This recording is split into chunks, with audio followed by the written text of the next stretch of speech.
So I made it back to another concert, this time Frank Turner for the fourth time, and it was a brand new venue for me, Scala near King's Cross, although I wouldn't say I'm desperate to go back there. As a venue, it felt uncomfortably full. I ended up finding a perch on the stairs, which, to be fair, I had a really good view, but I was constantly having to move out of the way of people, and it was so crowded. It didn't feel safe, almost. But anyway, as for the concert, it was Frank. It was his 3,145th show, and it was celebrating 20 years of this EP. And with his setup, he had these like church hymn number banner things. First, I thought the 3145 was like a nod to when it would be like, oh, today we're doing hymns 37, 102, and 68. But no, it was the show number. And he also had these office strip lights to look like a bonfire. To me, I got the concept, because they had one drawn in between them all.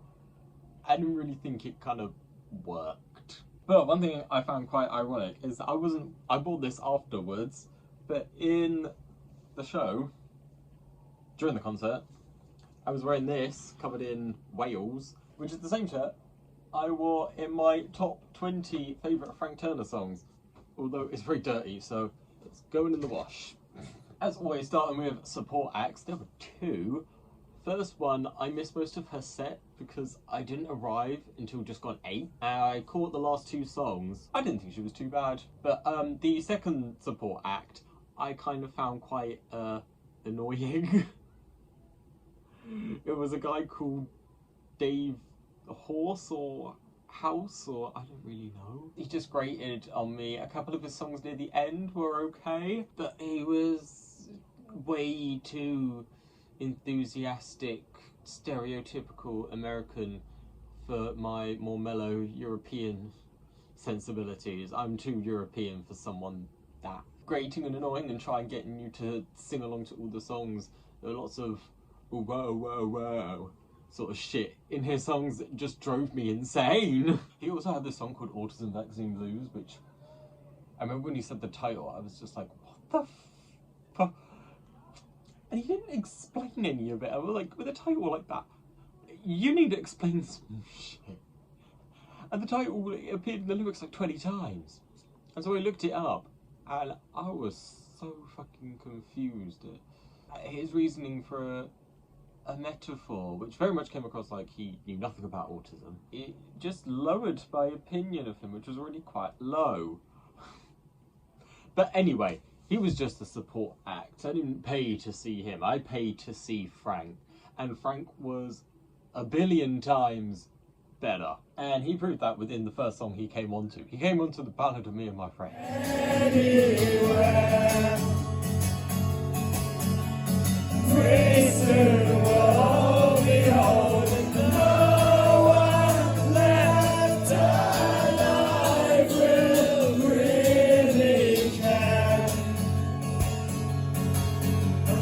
Glory days when we sold our souls, we were all about the destination. Take a fucking flight.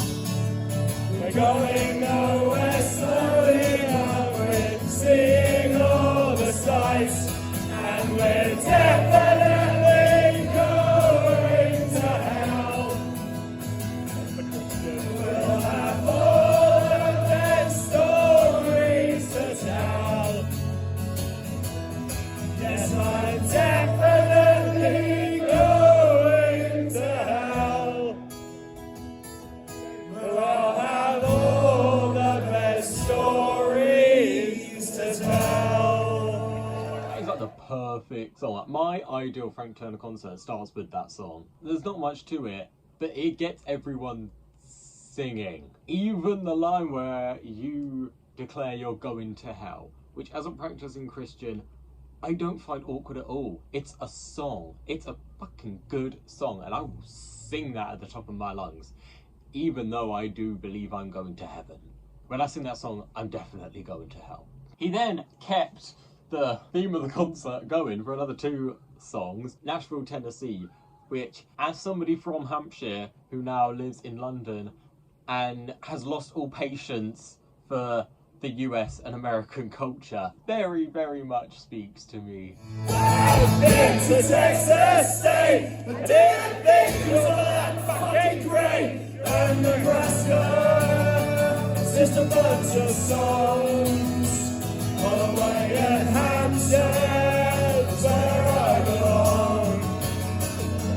And I don't know anybody who plays pedal steel guitar. The city roads are twisted, and I do not own a car. I was raised in Middle England, not in Nashville, Tennessee. And the only thing I'm offering is me.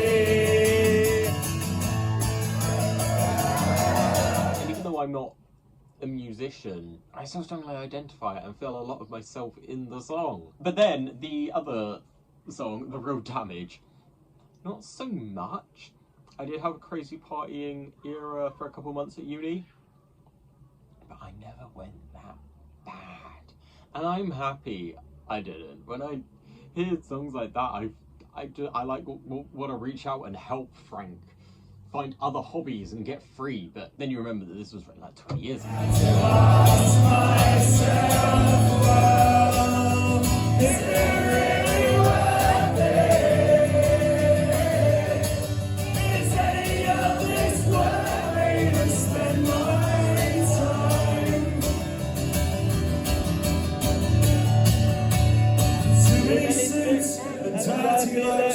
Make me rack my brains. The real damage started to sink in.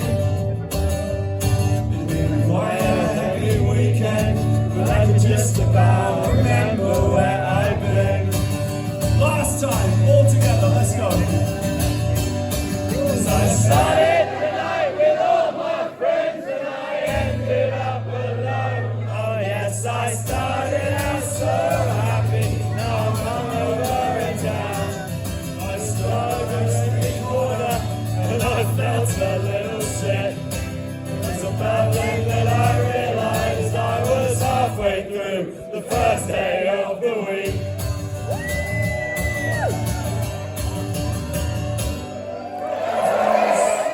Looks at it and realizes that he wrote in the song like his 20s being the best years of his life, and he said before starting to sing the song he realizes that like now that he's in his mid-40s, that line is stupid, and that the best years of your life you're not going to figure out until you're 99 and on your deathbed.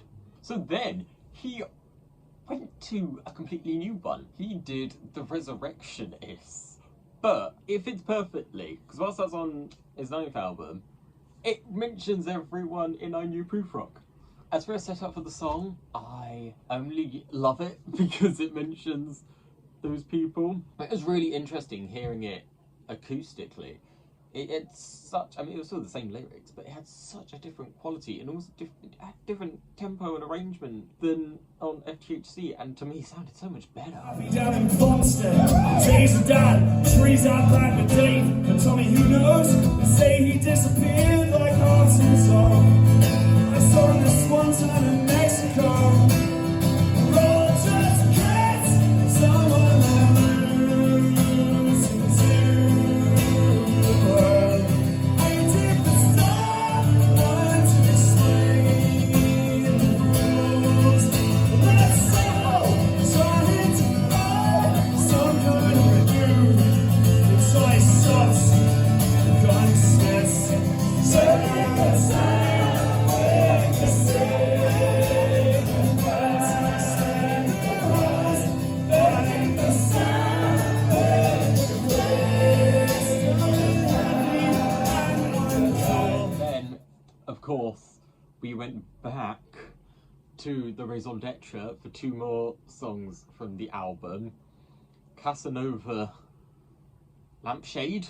Is it Casanova Lampshade? Casanova Lamp something. Oh god. I like that Frank kind of realises that he was an absolute mess, and he said that his new girlfriend heard him practicing it, and she was like, "Oh, is this a new song?" And he was like, "Oh no, quite the opposite. I wrote this when I was 24."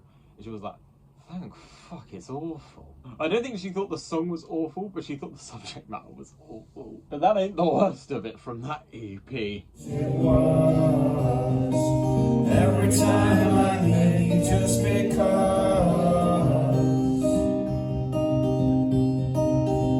it isn't love, it isn't love, it isn't love.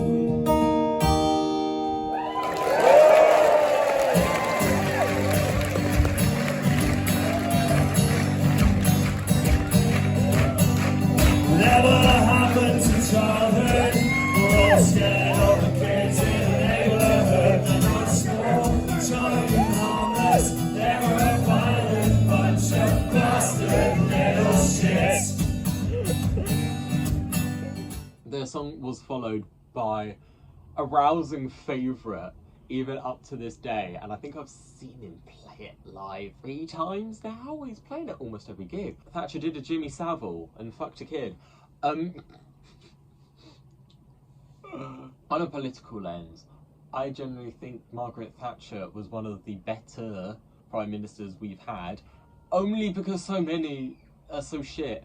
I still think she was terrible, but the angle that Frank comes at it with that song, I find so perplexing, and I, for the most part, see where he's coming from and agree with him. But also, just as a song, it's really layered and complex. Not only with its lyrics, but its arrangement, but still so easy for us to all sing along to, especially calling kids thieving bastards and little shits and kids. Makes me think of a lot of the kids at my scout groups. Why do you help out at them? Because I was a scout and I care a lot about the mission. Surprised when all stress of community dies, you just close your eyes to the other side of all the things that she did. Round 2, that's what fuck the kids. Generation raised on the welfare state, enjoying all its benefits and pictures great. As soon as they were settled as the richest of the rich, they keep to wait around until the rest of us life's a bitch. It's no surprise that all the fuck-ups didn't show up until the kids had grown up. But when no one ever smiles or ever helps a stranger, is it really any wonder our society's in danger of collapse? And then from Resurrectionists, the circle was complete, because I finally got to hear him play Prufrock. Possibly the best song starting a Frank Turner album. I remember when I first listened to Love Iron's song. I'd already heard the song before, but just hearing that was the first song, and that you open up to this hopeful soul looking at all their friends around them and cherishing them for the most wacky qualities, and it just makes you think of your own friends and how crazy they are, but how much you love them. And I don't think there's any more perfect song than someone just singing about their friends. Just is the last of the great romantic poet. He's the only one among us who is ever gonna make it. We'll find a revolution from a cheap Southampton bistro. I don't remember details, but they were English words with banjos. Jerry's house St. George was standing on a wooden chair, and he's been swamped with these lace dragons, and he's losing all his hair. And Adam is the resurrecting spirit of Grand Parson, the violence and rhinestone, living in South London. And no one's really clear about Tommy's job description. His green is vital to the whole damn operation. Two dangerous words, the strangest trees, the safest girl I know. Stone huts and Stanford up to victory, the city we call home. We won't change our ways. We're proud remain. And the glory fades. You sing it. And the glory fades. I'm sick and tired of people who are living on the B-list. They're waiting to be famous, and they're wondering why they do this. I'm not the one who is a bit optimistic. I'm the one just remember this. Yeah, our life is about love. Last minutes and last evenings. About fire in the village and about 30 little feelings. And record of the tunes and sound. The hills are flickering. They help us with remembering. And the only thing that's left to do is live.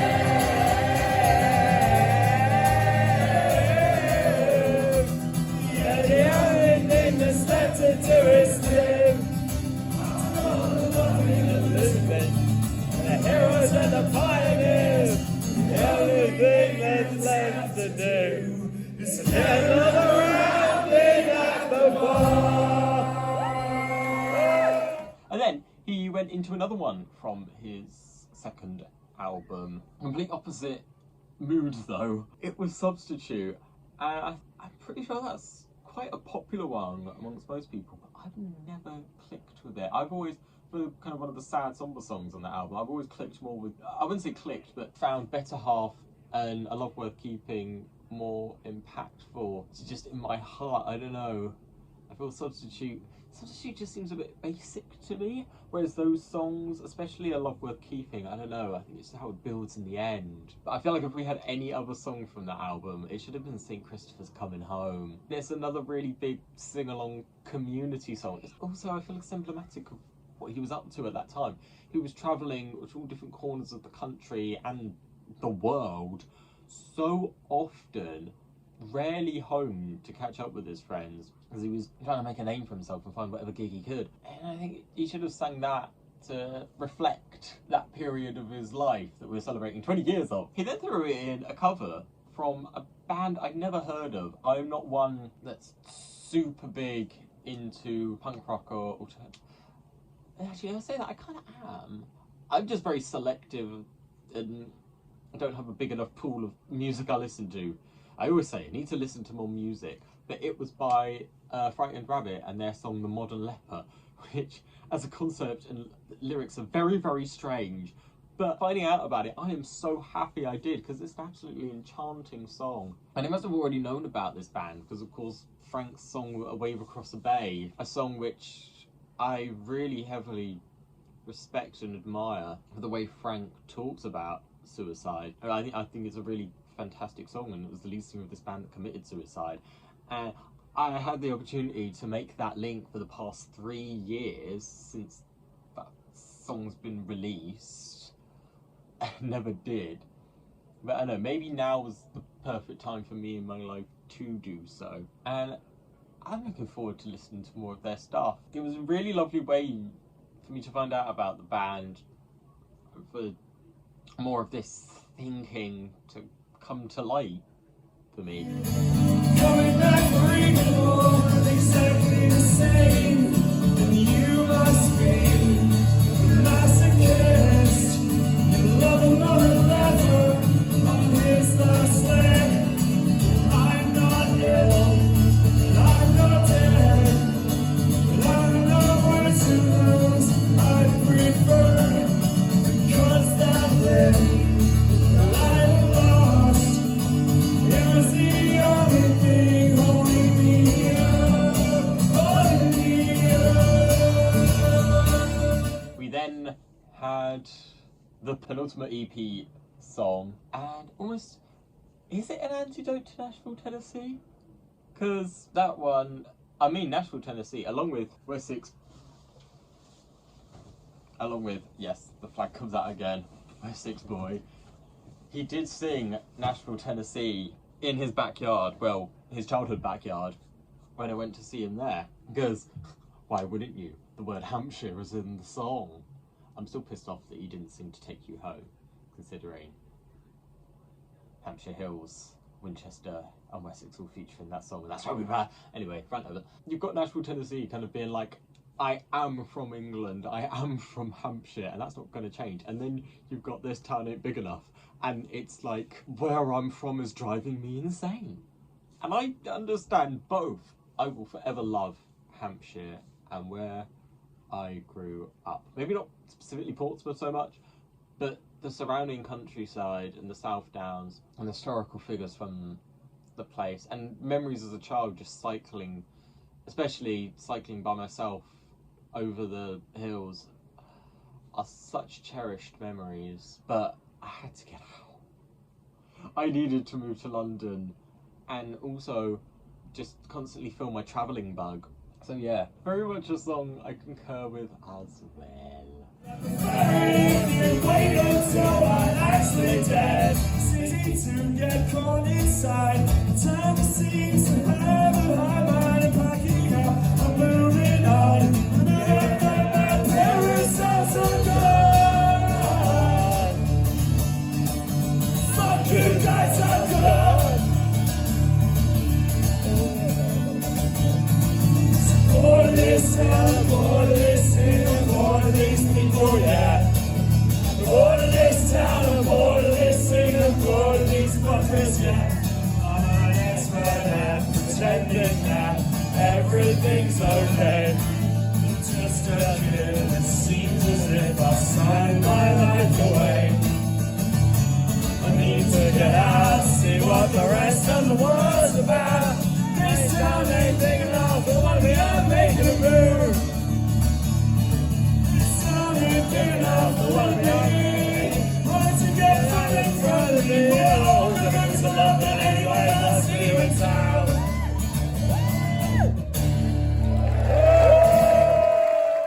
Before, we had the last song of the playlist, and possibly the dreariest. Frank wrote a new song. I know, water's wet. Frank wrote a new song, and that man never seems to stop writing, and he knows it. He was like, I'm trying to stop writing music, but he wrote a new song. It was very simple, which is something I do feel like his new music has become. It's become simpler and simpler. And to be fair, he's writing less. I mean, in his 20s, he was doing an album a year, EPs and other odd songs thrown in there, whilst touring pervasively and not taking good care of his health. Also, the music he was creating was so intricate and well crafted and went in so many different directions and had so many different layers. And now it's like an album every 3 years and the writing's a lot more simplistic. This song was quite simplistic, but it was really sweet. I think it was called You Can Believe in Me. It was a nice song. Hold on tight, hold on tight, and you will see. You can believe in me. I know that this world has been wearing you down. The voices in your head whispering when I'm not around. I got bad news for your demons. I don't give up my ground quite so easy.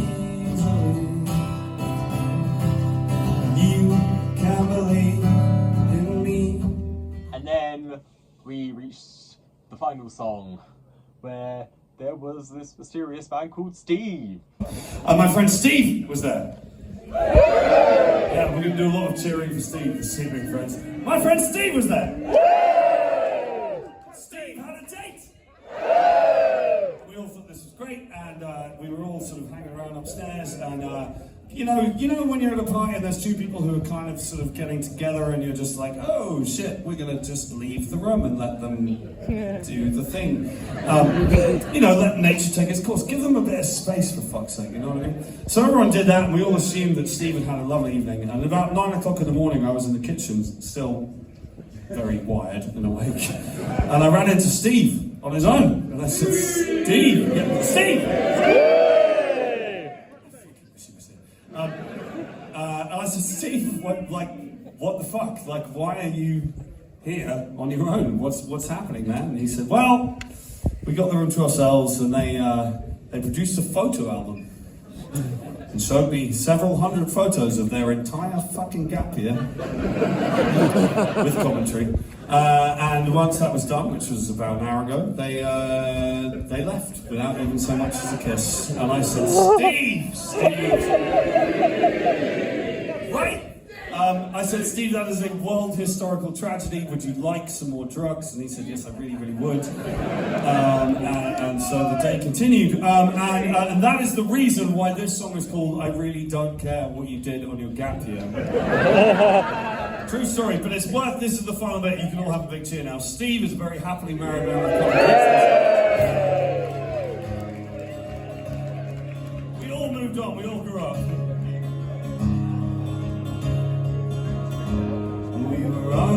supposed to go out for the night.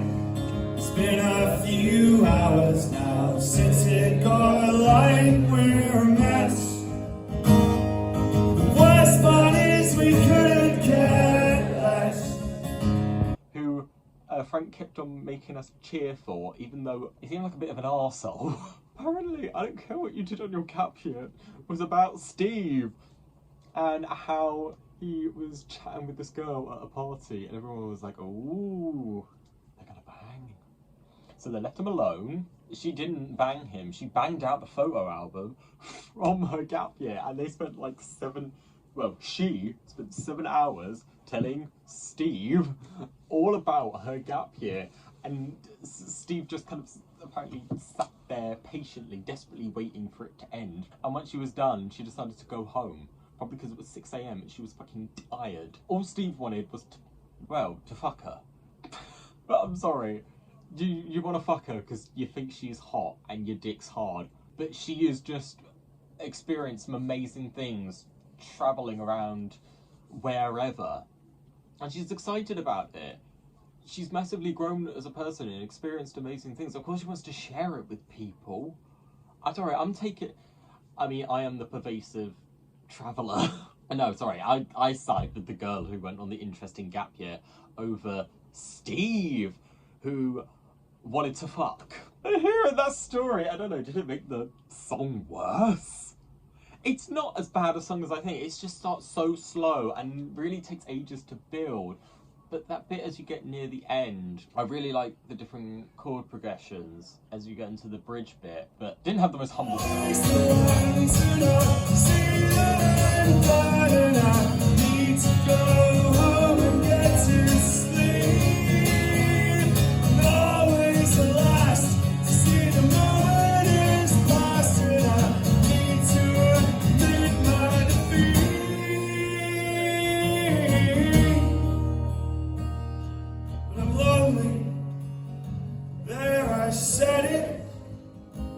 Yes, I'm lonely, but it's hard to admit it. When everybody thinks that you're fine all the time, and you're not. We were only supposed to go out for the night. Who am I kidding? Yeah, try as I might, I can't stop. Squeeze down every last straw. You'll pay for my sins when I get paid, but I don't have a penny to my name. I'll start talking to cats when I get laid, but I haven't had a shower for days. I still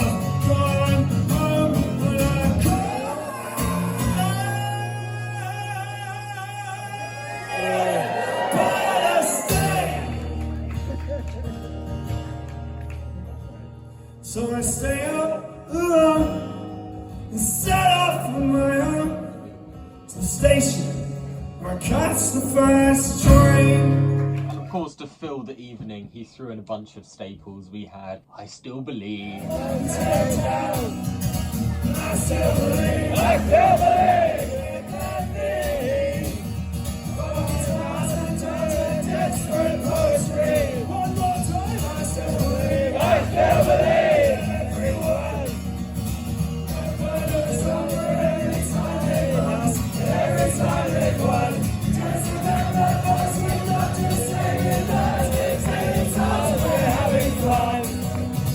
Thank you for the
fabulous duo of recovery and four simple words,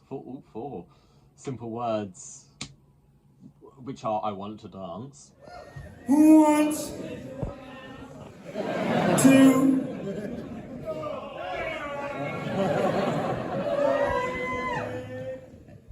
dance.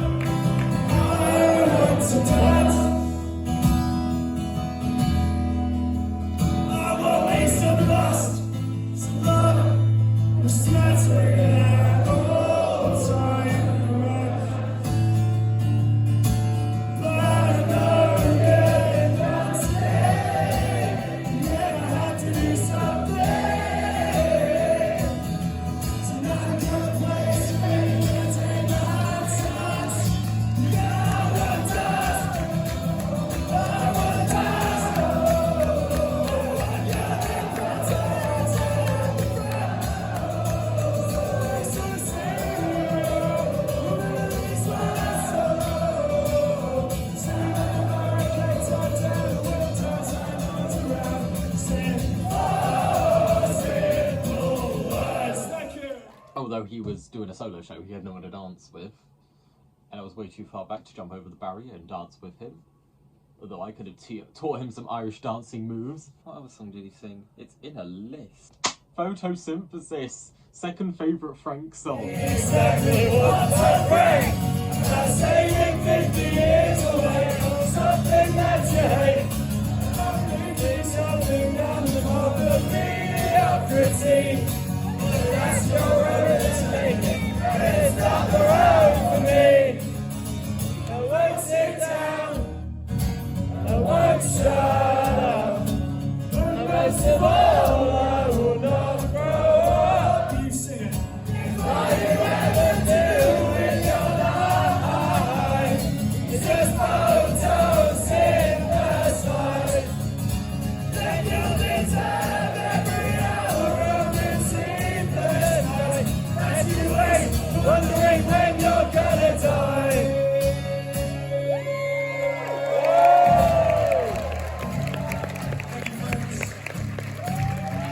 Friends, London,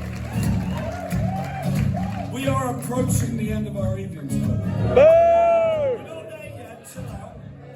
But we're getting closer. And I want to explain something to you. If I was a traditionalist or a younger man, what I'd do right about now, maybe the end of this song, is I'd finish the song and I'd tell you that was the end of the show. And I would leave the stage and go through those double doors. And at that moment, you guys, collectively, would be hit by a tsunami of grief. You would have tears streaming down your face. You would be rending your garments, beating your breasts, rubbing ash in your hair, all that shit. Ululating with grief as you contemplated the horrible reality that possibly the moment that you'd always dreaded had come to pass earlier than you had expected, and that the evening's entertainment had left you, and it was over finally, and you'd be left into the void, the musicless void where you had to go home on your own in the cold, on the train on your own.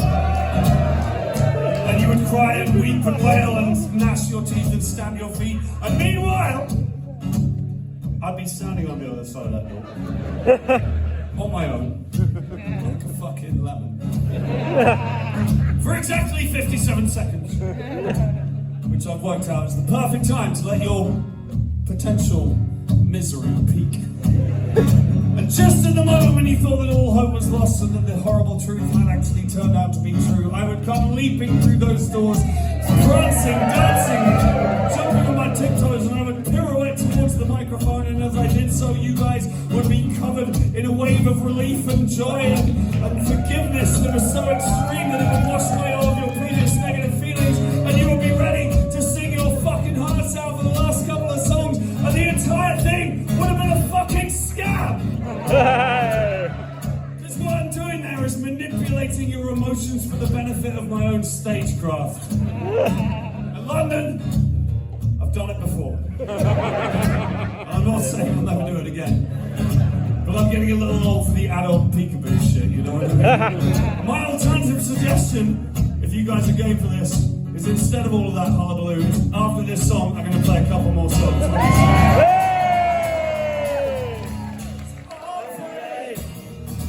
And you sing the perfect way for the evening to begin. And then there was another, I can't remember where he played it, you'll find the set list online, but he played another old song that essentially, I'm pretty sure it's on Undefeated, but it's full circle, because it relates to, I think, before even he was in that band Knee Jerk, when his parents had just kicked him out and he was near the end of his teenage years, but he had a refuge in East Finchley. I mean, this is my feeling of like why you should have sung St. Christopher's Coming Home, that this song relates to the time in his life, or times in his life that built up to it. I think Frank must have spent half this concert just talking to us with these different stories. And unlike the Steve story, this is one I really cherished hearing, although I wish he did pay for his transport, or maybe transport for younger people needs to be cheaper or free for more years. You know, help people to lift themselves up. Anyway, more politics. And as for liking that he sang songs relating to these early times, I'm wishing he sang more.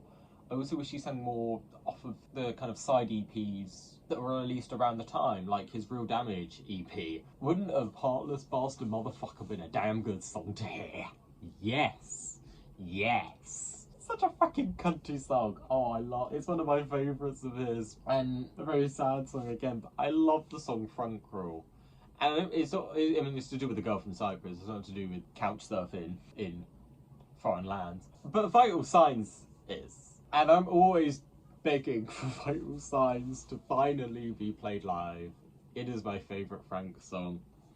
And I don't think he's ever written a song that more perfectly encapsulates his life at that time. I'm only just remembering now. He played The Road.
Notes, but he played The Road, and I guess that song very directly talks about him constantly travelling, but it's almost like he has this addiction to constantly travelling, and it's the same in I Am Disappeared. I think I Am Disappeared is in a different realm a bit, but also in Sea Legs, like Sea Legs and The Road, it's very much like I can only feel satisfied if I'm constantly travelling from place to place to place, whereas in Vital Signs it's just like, yeah, I do this.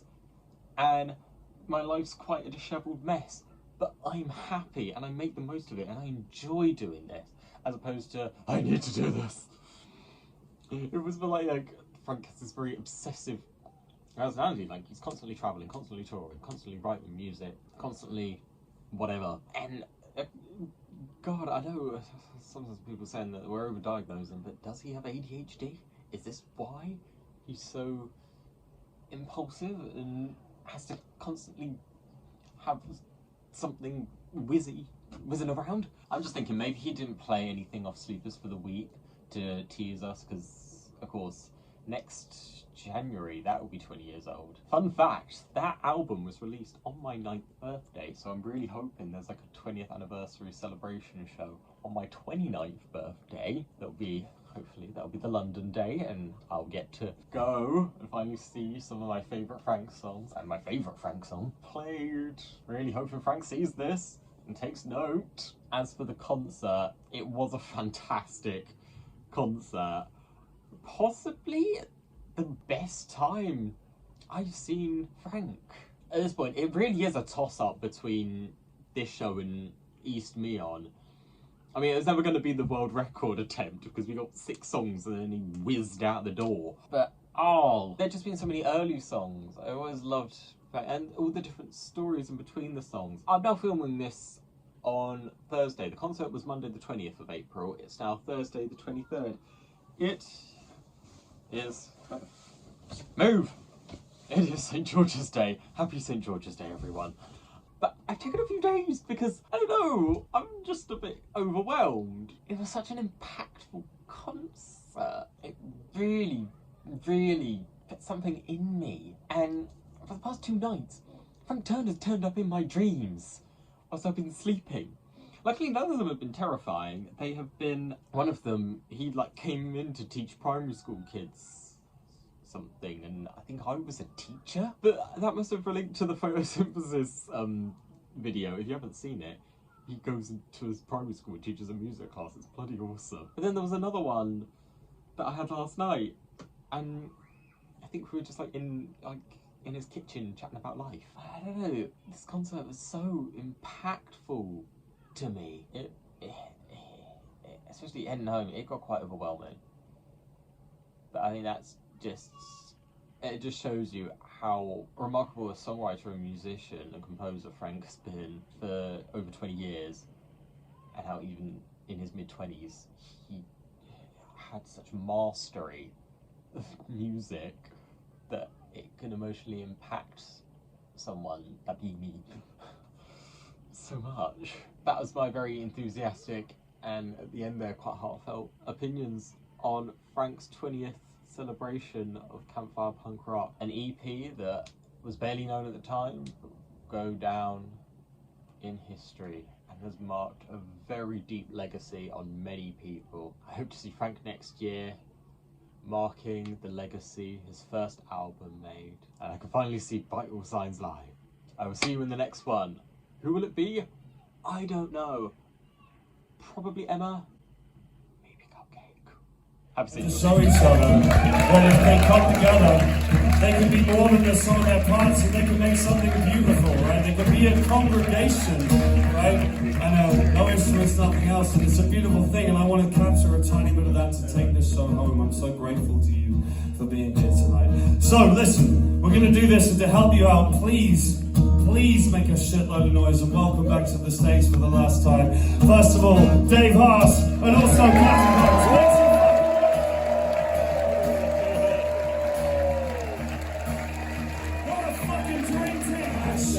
Get louder. Close to the ones that you love. Teach the people next to you. You will not be here this time next year, but you can take a picture of us. Take it away. Take a Polaroid picture.